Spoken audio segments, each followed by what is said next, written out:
ng May tao. bayad talaga, 100 pesos daw. Bumili raw si KPL. So talagang pinagkaperahan, no? And sana Bumili naman, ng KPL, liquidate nila ng nandiyan ayos, no? baka nandiyan siya ngayon. Daw may hindi ko nabasa sino yung nag-message. Sorry ang bilis nung ano. Ganun. Yun lang Marlon, kasi di ba dito mo makikita yung priorities, yung prioritization ng mga taong nakaupo sa gobyerno, na ang priority nila ay ang mga Duterte. Hindi nga mga Pilipino, yung mga Duterte, because they cannot stop one thing from happening. And what is that event, Marlon? That VP Sara will be the next president of this country. Because kapag si VP Sara na ang umangat, Marlon, wala ng Marcos, wala ng Romualdez, wala ng sinong kawatan o kanilang crony ang pwedeng makaupo sa bansang ito. At saka yung mga oligarkong yan, tapos pa rin yan. Yeah. Di ba?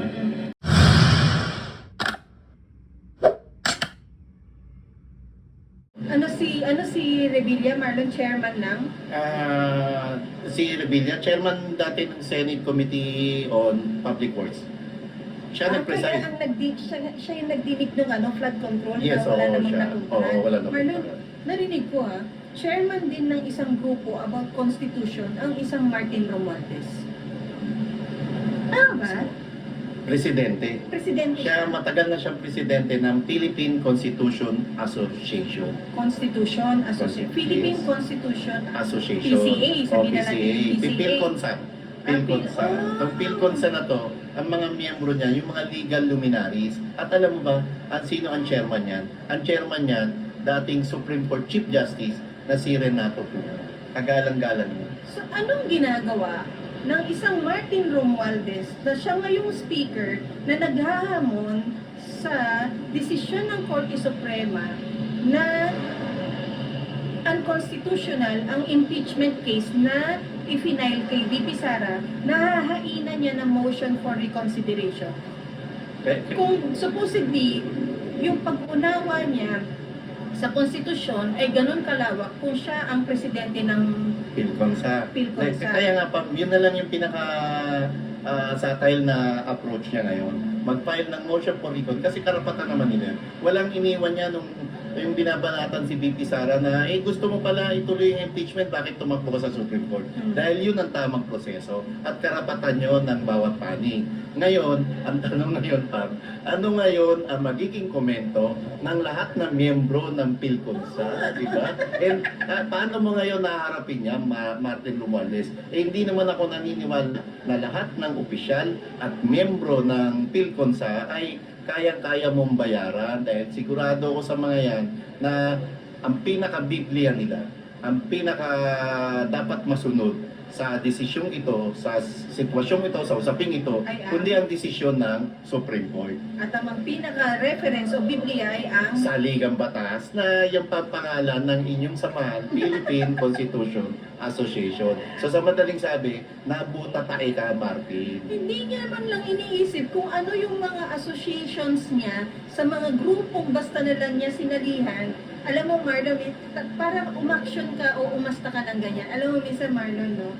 Hindi pwedeng laging may masabi ka lang, may masamahan ka lang. Yung mga ganun na, dapat, yung sinasamahan mong grupo is your practice. Hindi ka pwedeng, Marlon, nagdudunong-dunungan na tinatawag na luminary, na tinatawag kang attorney, na tinatawag kang justice, na tinatawag kang ganito, kung babaliin mo ang dapat iisang interpretasyon ninyo ng saligang batas. Tama ka, Pam. Pero alam mo, ang daming nagsasabi na kaya gusto, hindi ko alam sino pa ba mga previous na president ng PhilConsa, no? Na kaya gustong-gusto ng Martin Romualdez na maging presidente. Kasi nagkakaroon lalo siya ng koneksyon.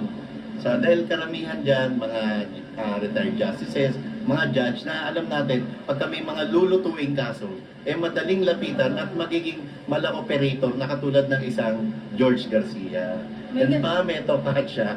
Papasa ko lang, baka makalimutan ko. Noong February po, nagkaroon ng okasyon ng PhilConsa. February to, so ilang months, this year, ilang months bago mangyari yung midterm elections.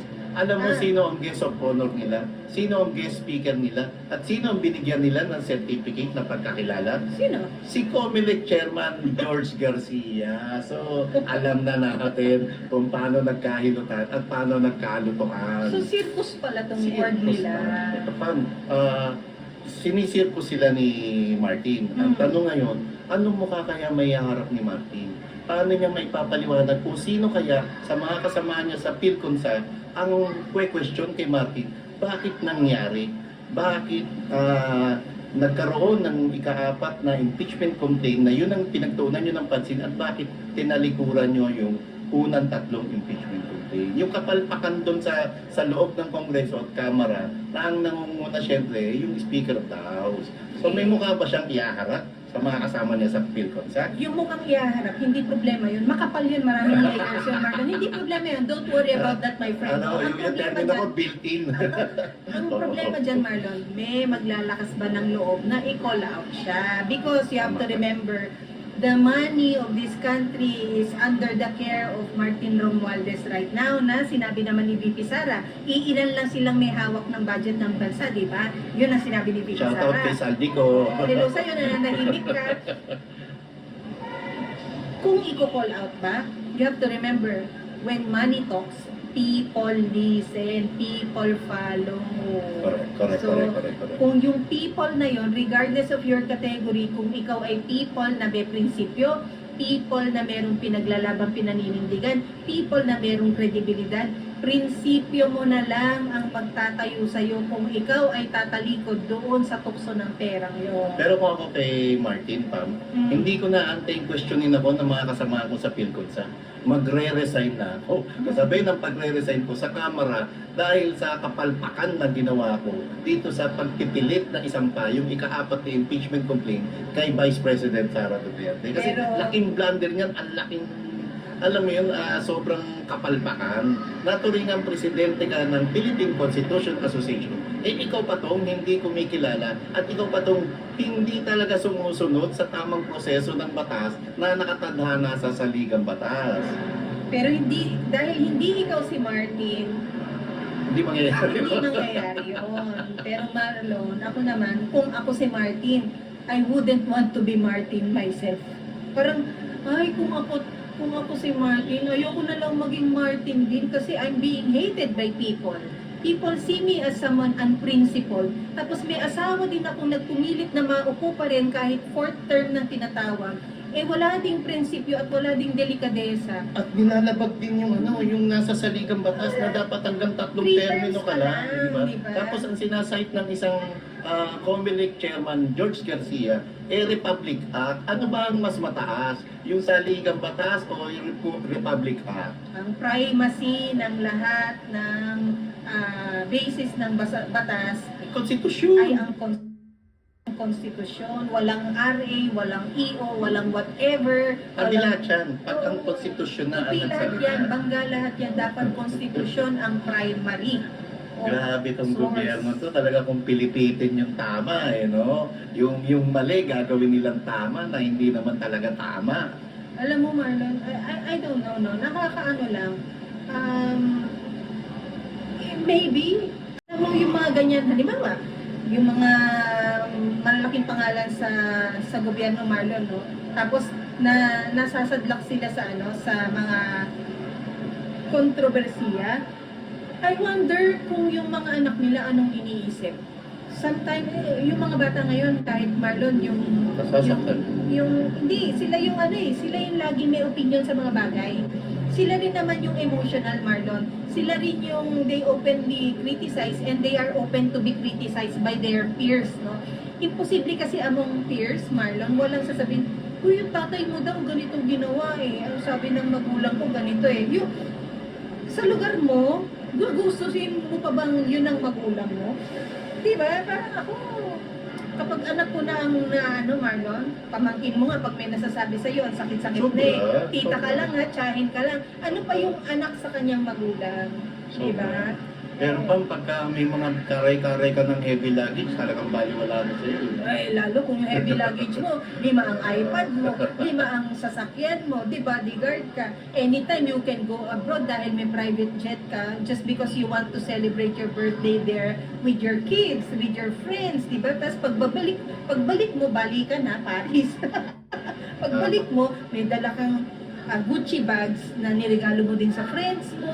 Ay, ewan ko, Marlon. Ito yung mga Iba ang pera. mambabatas ng mga elitista eh. No? Mga oligarkong nagpapanggap na mga nagdadamit mambabatas. Marlon, ikaw ba?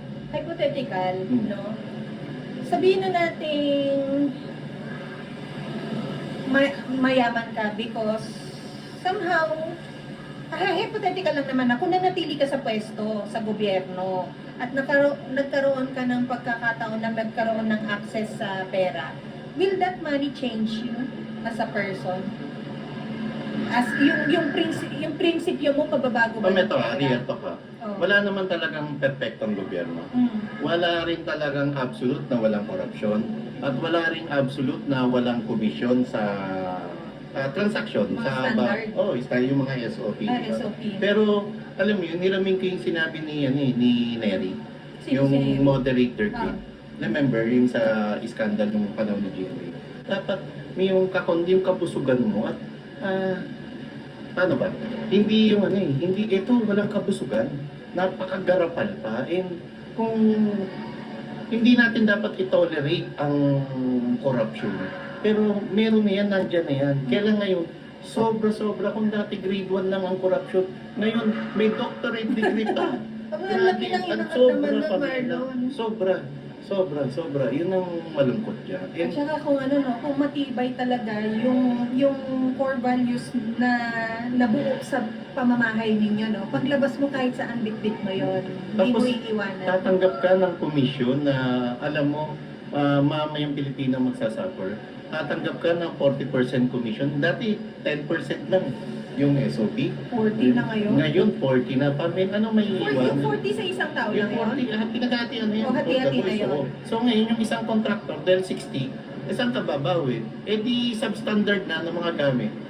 Substandard na mga construction materials. At yan ang tunay na nangyayari sa flood control natin. Na ang masakit, ipinagsasawalang bahala, pinagsasawalang kibo ng mismong presidente ng Pilipinas. Si Architect Palafox na ang nagsabi. Noon pa, may mga proposal na siya, noon pa may mga feasibility studies na siya, and hindi pinapansin ng gobyerno dahil nga sa corruption, dahil sa komisyon, at para kay Eddie at kay Patty. Yung 60%, di ba, 40, paghahati-hatian na yun. Yung 60%, nandun na yung kita ng contractor, Marlon. Nandun na. Nandun na yung para sa tao, labor. Nandun Kasama na yun. Nandun yung sa materyales. So ikaw contractor, maaari bang hindi ka kumita? So yung 60% na yun. Hahatiin pa niya yun para sa kita niya. Oo, para syempre, para sa kanya. So Para sa kumpanya it niya. is likely na yung 60% na yun, 30% pa yung kanya. Posible. Tapos 30% na lang yung i-implement Yan ang mo. masaklap na katotohanan. Ay, di ang pao nga yung dapat Wala mo talaga gagawin. kawawa tayo. Pag hindi natigil to at pag hindi gumawa ng paraan ang Marcos Jr. para masawata ang ganitong sistema, hindi ko na alam saan papupulutin ng bayang Pilipinas. So Marlon, ibig sabihin, yung mga infrastrukturang naitayo sa mga panahon ng ganid na opisyal na yan under this leadership, Marlon, hindi na compliant sa mga maraming standards. Hindi na. Marlon, dahil sa climate change, di ba, at sinasabi ng siyensya, anytime this year, next year, in the next 2 years, 3 years, Marlon, darating and the big one, ang earthquake. Hindi ito hula or anything, it's science-based, no? That means to say, kung mga infrastruktura niyan, wala din siyang compliant dun sa technology ng dapat nagsisway, sumusunod sa pag-uga ng lupa. So, ang tendency talagang bumagsak. Mako-compromise na lahat. So, ang pera mo nawala. Yung pera ng bansa nawala lang sa isang poste na, buti nga kung may poste pang naipatayo. Ang masaklap pa, magpapataw sila ng kabi-kabilang buwis para sa ordinaryong tao. Tapos yung pala, nanakawin lang Doon nila. lang nila kukuhanin yung pambawi nila, no? Sobra pamela. Maling direksyon ang ginagawa, maling priority ang pinagtutuon ng pansin ng gobyerno to. At dahil dyan sa bulok na pamamahala ng Marcos admin, palubog tayo ng palubog. Ay, naku Marlon.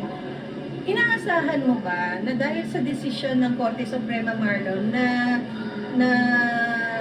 sinabing unconstitutional yung impeachment ni VP Sara, inaasahan mo bang next for them to decide on will be the hearing? Sana. Hindi mo na decide. Umpisahan yung oral argument dahil yun ang tamang proseso. Kasi mapakinggan lang yung oral argument. Dito na natin maririnig. Tingnan mo, naramdaman natin, napansin natin nung oral argument dun sa PhilHealth, di ba? Tapos bigla nilang diniper. Dahil Kasi doon napahiya ng gusto ang gobyerno na kahit anong gawin nyo, dahil sa galing talino husay ng mga ating associate justice, masisilipan at masisilipan kayo. At yung pagsisinungaling nyo, hindi ubra kahit na presidente pa kayo ng Philippine Constitution Association. Oo, di ba? Grabe yun, no? Nakakahiya. Yun ang kami dyan. Pero Buhay sana, ko sa Marlon, Japan. nabasa ko kanina sa comment, Marlon, meron pa pala tayong isang issue na nakapending din, I think, with the Supreme Court. Yung issue naman din ng PDIC. Di ba kinuhanan din nila ng ano yan, ng pera Totoo. na ibinalik sa treasury na hindi naman dapat dahil PDIC is your insurance as private individual sa mga ipon mo, sa mga pera mo. Yung Maharlika Fund. Oo. Yung Maharlika Fund. And yung transparency and accountability, asan yung pinagbentahan nung toneladan ginto?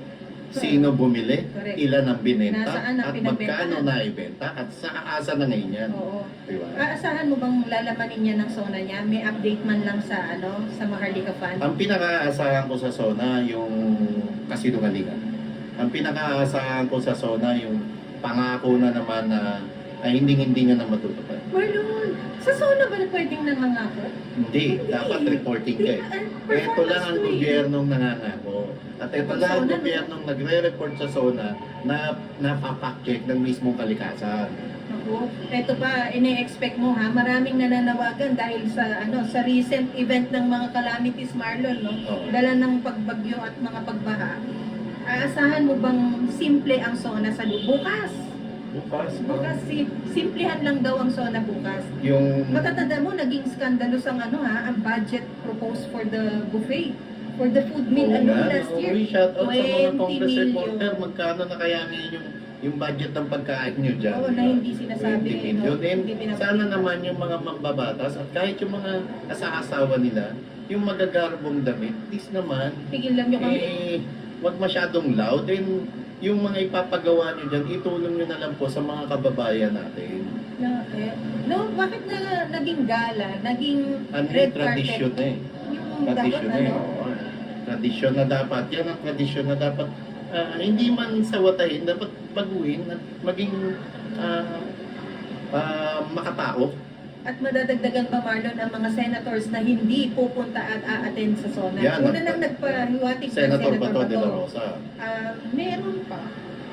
I don't know about Senator Robin Padilla, no? Mhm.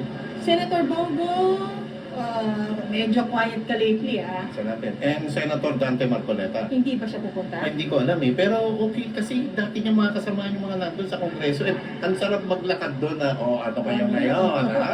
Senator na ako ngayon, ha? Although hindi niya character yung gano'n. Hindi niya character na magmalaki. Hindi niya character. And we all know, as Filipino citizens, as supporters of Dante Marcoleta, na long overdue na siya Naman. na maging senator. And qualified siya. Qualified talaga. Qualified siya. Alam mo yung mga comment, yung mga bumabati ko sa Supreme Court decision tungkol sa impeachment kay VP Sara. Yung comment, kayo kasi mga kongresista, ang pinaka-qualification nyo lang ay marunong lang magbasa at sumulat. Ay, Samantalang ang mga associate justice, kailangan abogado ka, kailangan marunong ka sa batas, maalam ka sa batas, at marunong ka umintindi. Lagi yun nga, tinatawag. Marlon, yun ang problema eh. Sa mga ganyan, ang qualification mo, you should be a lawyer. You should be a luminary. You should know dapat lawyer ka, mambabatas ka. Pero kapag lower house and upper house, legislator ka, bakit ang kailangan lang na qualification mo, read right. Lalayo pa pa. Yung presidente nga ng Pilipinas, marunong bumasa, sumulat, nakakapag-English, of course, di ba? Magaling mag-English. Ha? Pero may diploma ba? Graduate ba? Ng 4 na taong kurso. And higit sa lahat, kaya niya bang daigin yung mga security guard na kailangan may requirements na may drug test result? Kasalanan mo kasi yan, Marlon eh. Ano bang ginawa nating pagsisinungaling tungkol? Ay, hindi pagsisinungaling eh. Naniniwala tayo. Yung pagtatakip na itong taong ito ay kwalipikado, itong taong ito ay hindi magnanakaw ang pamilya, at hindi minsan in the history of the Philippine textbooks ay sinabing ang pamilyang ito ay mga diktador. Di ba? Ay, naku, budol talaga. Yun yung mga panahon na kala mo na barang tayo, Marlon. Nausog mo. Tayo, Nausog mo yung mo. estate tax. Na gusto mo pati yung estate tax, di ba? Na hindi natin tapos ngayon, ayaw singilin. Ipalabas nga natin na ang nanay mo ay walang mga kaso eh. Walang kaso. Alam mo yun, napaniwala natin ng maraming tao na kayo ay malinis. Yung mga pagkatao ninyo ay malinis. Alis na daw kayo, Marlon. Alis na daw kayo. Let's go na Nakakatawa yung mga bata. Nakakatawa yung mga Sunday kasi ito lang pasok. Yun lang, Diyos ko, napakabigat linggo-linggo, bigat-bigat na. Tabayanan natin Yung mga yung nasa song. stadium na yan, magsiuwi na kayo, tigilan nyo kami sa mga Tapos puso. nagbayad pa sila. Ay, No?